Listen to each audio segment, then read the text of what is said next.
O alienista, capítulo 1. De como Itaguaí ganhou uma casa de Orates. As crônicas da vila de Itaguaí dizem que em tempos remotos viverá ali um certo médico. O doutor Simão Bacamarte, filho da nobreza da terra e o maior dos médicos do Brasil, de Portugal e das Espanhas. Estudara em Coimbra e Pádua. Aos 34 anos regressou ao Brasil, não podendo el-rei alcançar dele que ficasse em Coimbra, regendo a universidade, ou em Lisboa, expedindo os negócios da monarquia. A ciência, disse ele a sua majestade, é o meu emprego único, Itaguaí é o meu universo. Dito isso, meteu-se em Itaguaí, e entregou-se de corpo e alma ao estudo da ciência, alternando as curas com as leituras, e demonstrando os teoremas com cataplasmas. Aos 40 anos casou com Dona Evarista da Costa e Mascarenhas, senhora de 25 anos, viúva de um juiz de fora, e não bonita nem simpática. Um dos tios dele, caçador de paca, perante o Eterno, e não menos franco. Admirou-se de semelhante escolha e disse-lhe. Simão Bacamarte explicou-lhe que Dona Evarista reunia condições fisiológicas e anatômicas de primeira ordem. Digeria com facilidade, dormia regularmente, tinha bom pulso e excelente vista. Estava assim apta para dar-lhe filhos robustos, sãos e inteligentes. Se além dessas prendas, únicas dignas da preocupação de um sábio, Dona Evarista era mal composta de feições, longe de lastimá-lo, agradecia-o a Deus, porquanto não corria o risco de preterir os interesses da ciência na contemplação exclusiva, miúda e vulgar, da consorte. Dona Evarista mentiu às esperanças do doutor Bacamarte. Não lhe deu filhos robustos, nem mofinos. A índole natural da ciência é a longanimidade. O nosso médico esperou 3 anos. Depois 4. Depois 5. Ao cabo desse tempo fez um estudo profundo da matéria. Releu todos os escritores árabes e outros, que trouxera para Itaguaí, enviou consultas às universidades italianas e alemãs, e acabou por aconselhar à mulher um regime alimentício especial. A ilustre dama, nutrida exclusivamente com a bela carne de porco de Itaguaí, não atendeu às admoestações do esposo. E a sua resistência, explicável, mas inqualificável, devemos à total extinção da dinastia dos Bacamartes. Mas a ciência tem o inefável dom de curar todas as mágoas. O nosso médico mergulhou inteiramente no estudo e na prática da medicina. Foi então que um dos recantos desta lhe chamou especialmente a atenção. O recanto psíquico, o exame de patologia cerebral. Não havia na colônia, e ainda no reino, uma só autoridade em semelhante matéria, mal explorada, ou quase inexplorada.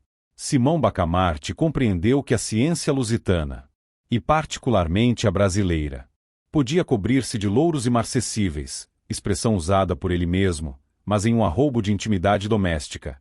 Exteriormente era modesto, segundo convém aos sabedores. A saúde da alma, bradou ele, é a ocupação mais digna do médico. Do verdadeiro médico, emendou Crispim Soares, boticário da vila, e um dos seus amigos e comensais.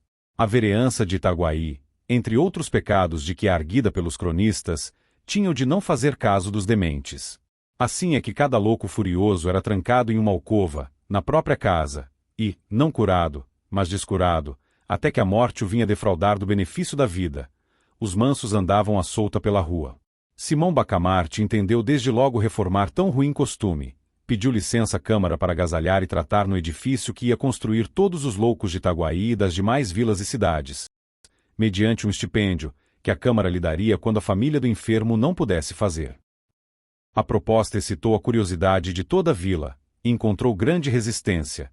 Tão certo é que dificilmente se desarraigam hábitos absurdos, ou ainda maus. A ideia de meter os loucos na mesma casa, vivendo em comum, pareceu em si mesma sintoma de demência, e não faltou quem o insinuasse à própria mulher do médico.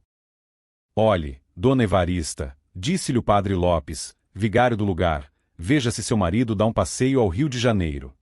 Isso de estudar sempre, sempre, não é bom, vira o juízo. Dona Evarista ficou aterrada, foi ter com o marido, Disse-lhe que estava com desejos, principalmente, o de vir ao Rio de Janeiro e comer tudo o que a ele lhe parecesse adequado a certo fim. Mas aquele grande homem, com a rara sagacidade que o distinguia, penetrou a intenção da esposa e redarguiu-lhe sorrindo que não tivesse medo. Dali foi à Câmara, onde os vereadores debatiam a proposta, e defendeu-a com tanta eloquência, que a maioria resolveu autorizá-lo ao que pedirá, votando ao mesmo tempo um imposto destinado a subsidiar o tratamento, alojamento e mantimento dos doidos pobres. A matéria do imposto não foi fácil achá-la. Tudo estava tributado em Itaguaí. Depois de longos estudos, assentou-se em permitir o uso de 2 penachos nos cavalos dos enterros. Quem quisesse emplumar os cavalos de um coche mortuário pagaria 2 tostões à Câmara, repetindo-se tantas vezes esta quantia quantas fossem as horas decorridas entre a do falecimento e a da última bênção na sepultura. O escrivão perdeu-se nos cálculos aritméticos do rendimento possível da nova taxa, e um dos vereadores, que não acreditava na empresa do médico, pediu que se relevasse o escrivão de um trabalho inútil. Os cálculos não são precisos, disse ele, porque o doutor Bacamarte não arranja nada. Quem é que viu agora meter todos os doidos dentro da mesma casa? Enganava-se o digno magistrado, o médico arranjou tudo. Uma vez empossado da licença, começou logo a construir a casa. Era na Rua Nova, a mais bela rua de Itaguaí naquele tempo. Tinha 50 janelas por lado, um pátio no centro, e numerosos cubículos para os hóspedes.